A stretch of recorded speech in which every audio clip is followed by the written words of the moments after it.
Il aura fallu 4 ans seulement pour voir s'élever au-dessus de la lagune de la Bagno ce pont que les populations de la Nyanga n'espéraient plus. Un pont long de 520 mètres, promis en 2009 par Ali Bongo Ondimba, alors candidat à la présidentielle, est bel et bien inauguré en juin 2014. Destiné à transformer le visage de cette province du Sud, le pont de la Bagno porte en lui le symbole d'une promesse de campagne tenue, qui donne à voir l'avenir en confiance. Ce projet de société, conduit depuis 6 ans par le président Ali Bongo Ondimba, s'inscrit dans la continuité et se propose de développer un Gabon plus harmonieux, plus fort économiquement et plus juste socialement. Cette transformation en profondeur du pays n'est rien d'autre qu'une course de longue haleine, jalonnée d'obstacles et de virages relevés. Un marathon qui invite les Gabonais à agir ensemble pour franchir, une par une, les différentes étapes. Mais aussi à continuer de croire que les frustrations d'aujourd'hui laisseront place à de vraies satisfactions demain. Parmi ces satisfactions à venir, la construction de l'axe routier Port-Gentil-Omboué, une route de près de 120 km de long, construite sur 12 mètres de large. Depuis son lancement en mars 2014, le chantier appelle chaque jour à leur poste quelques 250 Gabonais. Les travailleurs originaires de toutes les provinces, venus contribuer au désenclavement de l'Ogooué maritime par la construction de la route, mais pas seulement. 2 autres ouvrages sont également au programme des futures infrastructures de cette province. Le pont de l'Ogooué et le pont de la Nkomi, dont les premiers pieux sont déjà sortis de terre. En 6 ans, le secteur des routes a été particulièrement dynamique, permettant d'ouvrir la capitale sur le reste du pays et d'interconnecter les provinces entre elles grâce à la construction de plus de 3300 km de routes et au bitumage de plus de 1400 km.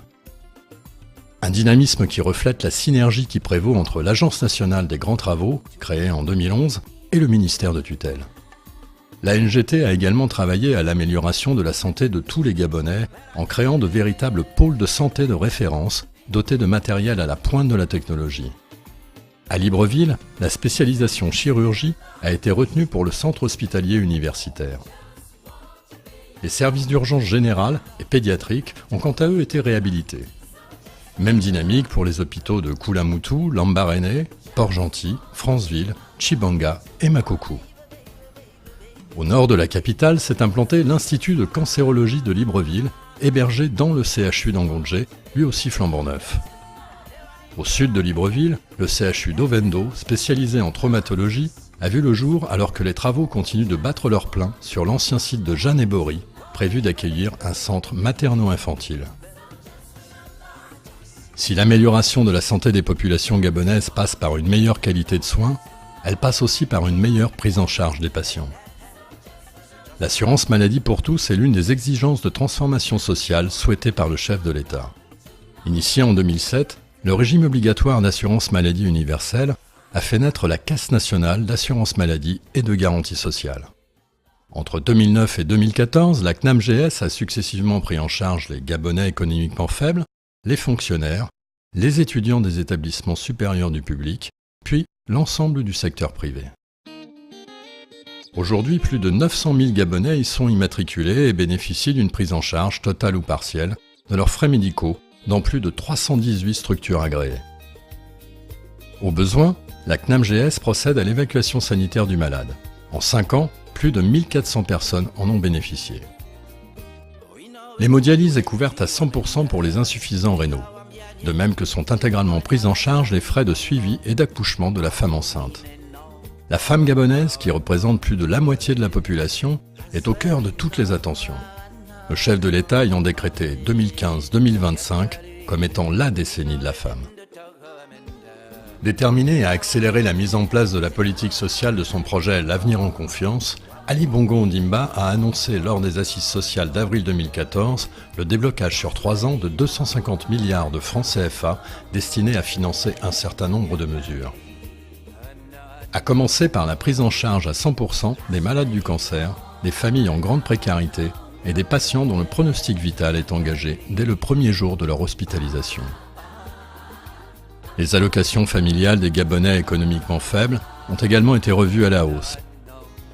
Autant de décisions prises dans un contexte de crise économique internationale et de chute du cours du baril du pétrole qui pèsent lourdement sur l'économie gabonaise. Néanmoins, le cap reste le même. Maintenir l'effort de transformation et poursuivre les réformes engagées en vue d'améliorer la qualité de vie des populations. L'opération de levée de fonds lancée par l'État en septembre 2015 a d'ailleurs été un succès puisque 84 milliards de francs CFA ont ainsi pu être collectés pour financer l'aménagement et la réhabilitation des voiries dans la capitale. Une volonté d'améliorer les choses qui se traduit également depuis 6 ans par différentes actions visant à lutter contre la vie chère, véritable cheval de bataille du ministère de l'économie et du budget. Parmi elles, la subvention de la farine de blé pour lutter contre l'envolée du prix du pain en 2010, la baisse de la TVA sur le ciment, le gaz, l'eau et l'électricité en 2011, mais aussi le blocage en 2012 des prix de 9 groupes de produits pour contrer l'inflation. La mise en place d'un nouveau système de rémunération des agents de l'État, exigé en octobre 2011 par le président de la République et entré en application en juillet 2015, participe également de cette détermination à améliorer la qualité de vie des agents publics, désormais payés à la hauteur du travail qu'ils effectuent. Plus de justice sociale également du côté des élèves et des étudiants, depuis la création en 2011 de l'Agence nationale des bourses du Gabon, qui a pour objectif de rétablir les principes d'équité, d'égalité et de transparence dans l'attribution des bourses. Ainsi, la jeunesse reprend-elle petit à petit sa place au cœur de la société gabonaise, et ce, à juste titre. 1 jeune sur 4 a moins de 18 ans au Gabon aujourd'hui. Une jeunesse en qui les plus hautes autorités de l'État placent leur confiance. Pour preuve, dans son allocution du 17 août 2015, à l'occasion de la fête nationale, le président de la République a annoncé léguer sa part d'héritage à une fondation pour la jeunesse et l'éducation. Former les jeunes à relever les défis de développement à venir, telle est la mission de l'incubateur des jeunes entreprises qui a ouvert ses portes en octobre 2013 à Likwala. Le Gabon Business Innovation Lab, ou GABIL, assiste techniquement les porteurs de projets de création d'entreprises et les entrepreneurs dans la mise en place d'une activité viable et durable. Plus de 80 projets, tous secteurs confondus, ont reçu une assistance du GABIL sur l'année 2014-2015 et près de 2000 jeunes ont été sensibilisés à l'entrepreneuriat. Pour aider les petites et moyennes entreprises à concrétiser leurs projets, un concours, le Grand Prix de l'excellence, a également été lancé. Les nouvelles technologies jouent elles aussi un rôle dans cette partition. La démocratisation de l'Internet et l'arrivée de la 4G ont permis de décupler les opportunités d'emploi dans des secteurs encore improbables hier, comme celui des services par exemple. Ou encore celui de l'agriculture. Estuaire, Nyanga, Wallentem, les plantations se développent dans les provinces du Nord comme du Sud. Mouila est devenue la capitale du palmier à huile avec 17 000 hectares de plantés en 3 ans, une première mondiale dans l'univers de l'huile de palme. La première pré-récolte est attendue pour janvier 2016. De son côté, l'EVA a conquis le cœur des Bitamois avec plus d'1 700 000 EVA plantés depuis le démarrage de la culture de l'arbre à caoutchouc dans le Wallentem. Mais aucun de ces succès n'aurait été possible sans ces hommes et ces femmes, venus des 4 coins du Gabon, contribuer à la lutte pour l'autosuffisance alimentaire.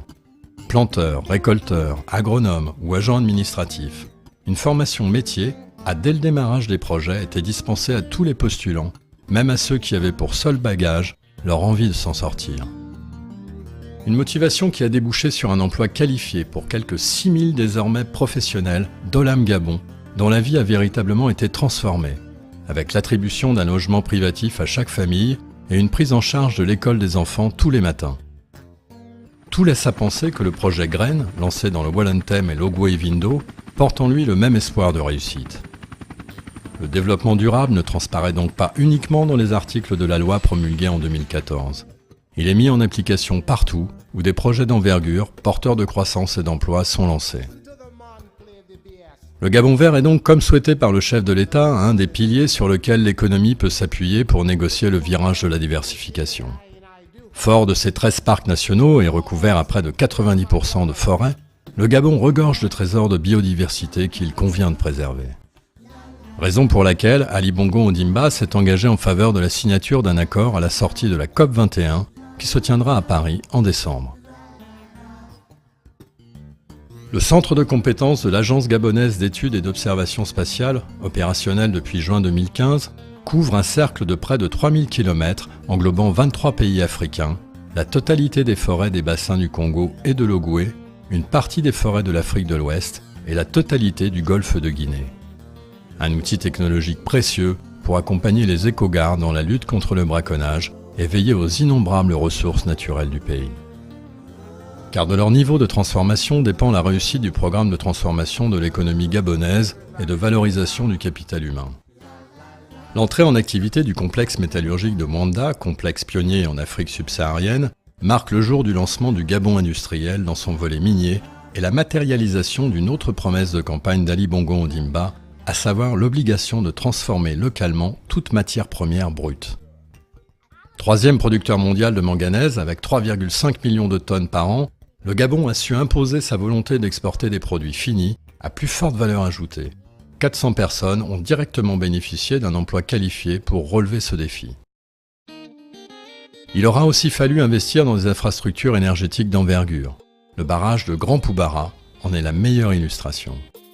Un barrage hydroélectrique qui alimente le complexe métallurgique de Mwanda, mais aussi des villages du Haut-Ogooué et de l'Ogooué-Lolo.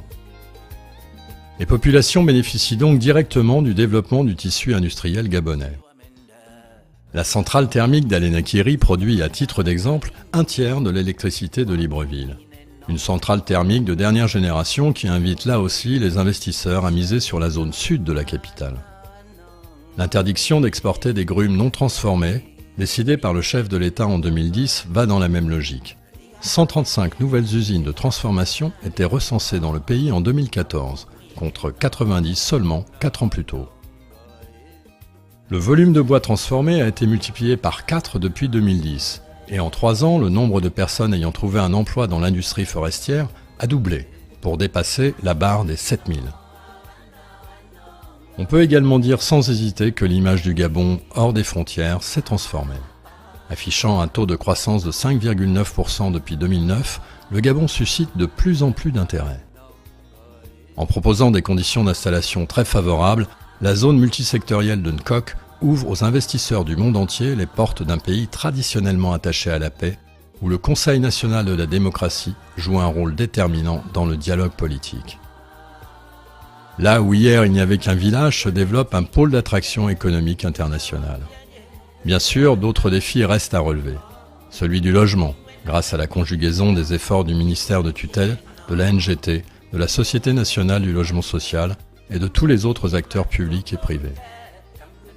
L'éducation, bien sûr, qui demande la construction de plus de classes, l'élévation de nouveaux établissements, l'affectation de plus de professeurs, mais aussi la Coupe d'Afrique des Nations en 2017, qui appelle à de nouveaux stades dont les premiers travaux ont été lancés courant 2015 à Port-Gentil et à Oyem.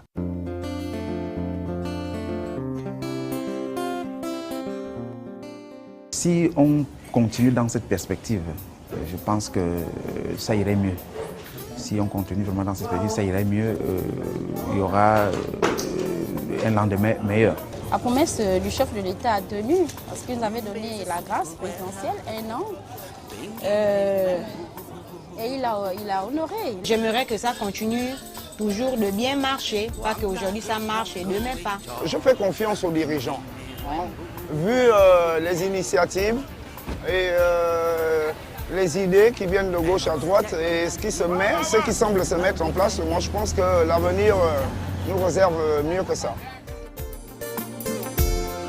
Ombe me bengi no welli, no ebiani potulda.